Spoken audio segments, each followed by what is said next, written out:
actually my channel yesterday, Wednesday, well, no, Wednesday is spooky animation. But let's start with greetings. Come on. Hello, my name is Daniel. I'm your host here. Guy in the chair. And today for spooky animation, we're watching and enjoying the creature inside the closet. So enjoy. So enjoy.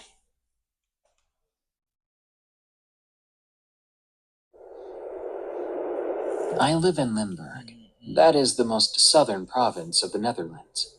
I'm 20 years old, and all my life I've been wanting to work as a caretaker for people with a disability.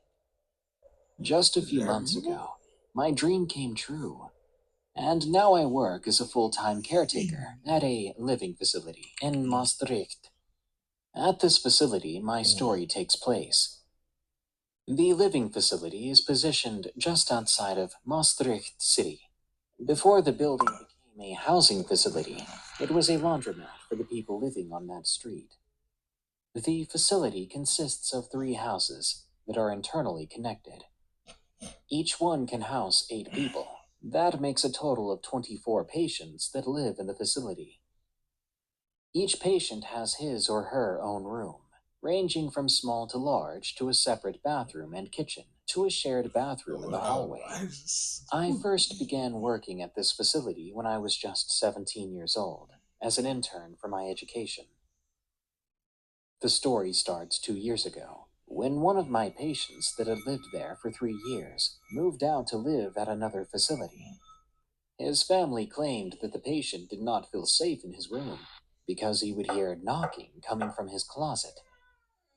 We made our apologies for the inconvenience, but didn't think much of it. 1 month later, when the room was cleaned and disinfected, a new patient came to live in the empty room. It was an elderly man, who I'll just refer to as Rick. Rick was a warm and kind-hearted man who always loved talking about horses that he had as a child, as well as his great love for Russian opera. You'd always catch him sneaking into the kitchen to get a snack, or hear him sing opera. I must admit, he had quite a powerful and wonderful voice. At first, he would bid us a good night before he went to bed.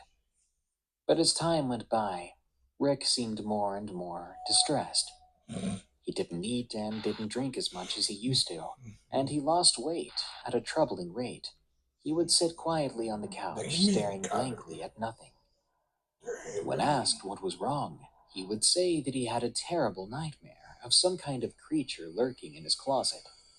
My colleagues and I debated whether or not he could be getting Alzheimer's and would need testing for it. He had been tested, but nothing came out of those tests. Every night, Rick would scream us awake, and when we came into the room, he'd be sitting on his bed, trembling and pointing at the closet. He'd say that something crawled out of the closet and joined him in his bed. He described this creature as being skinny, even bony, with rotting meat hanging from its bones. The creature had green eyes, the same color as his deceased mother, and huge fingers that ended in claws. The creature's face was that of a human skull, those green eyes being nothing more than small lights, and a mouth that was filled with sharp teeth, like a crocodile. The creature would lie next to him in his bed, wrapping its claws around his body. Rick described so vividly how he could smell the horrible scent of decay as the creature opened his mouth to whisper in his ear, "Get out! This is not your home." Rick would cover his ears as he said that, and he would soil himself. Poor Rick. My colleague checked the closet, but there was nothing there, and the only thing we could say was that everything was going to be fine. Fast forward about a month later, and Rick would wake up with markings all over his body.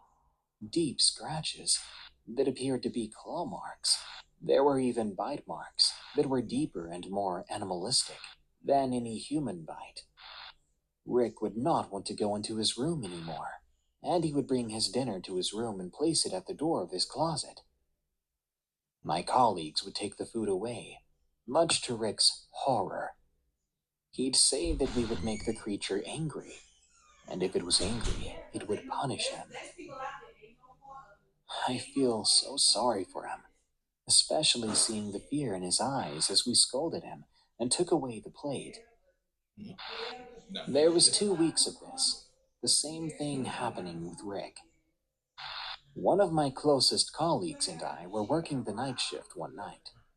We were making our usual rounds, checking if everyone was sleeping and all the machinery was still up and running. That was when we heard a horrible, bone-chilling scream echo through the building. The scream came from Rick's room. We stormed in, throwing the door open hard, revealing a horrible sight. Rick was lying on his back in his bed, while he was grasping for air. He was clawing at his neck and chest, ripping the flesh off, making bloody gashes all over his upper body.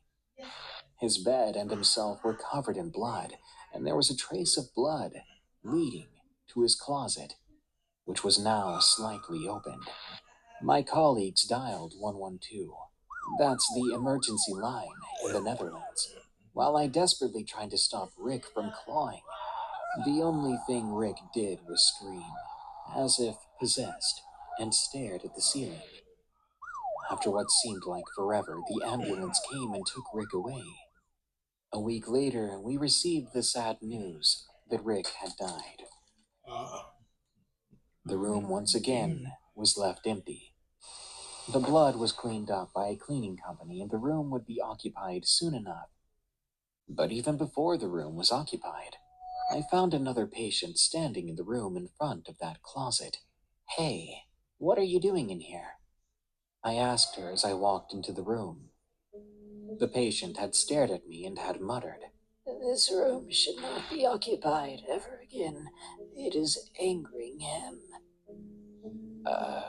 Who's him?" I asked with a shaky voice. "You know who I mean. The devil lived in the closet." After she said that, she walked out of the room and left me breathless. 2 weeks later, that same patient moved into the room. I don't know why she was placed in that room, but I do know that she too changed. She can't remember her own name now, and all she does is sit in front of that closet, talking to the devil. I don't know what's going on at my work, but strange things keep happening. Colleagues tell stories of hearing footsteps in the hallways. Others hear whispers in the garden, and one even claimed to have been attacked by a shadow demon. Whatever's going on, one thing is for sure. The creature in the closet is real, and he's not happy about our patient living in his room.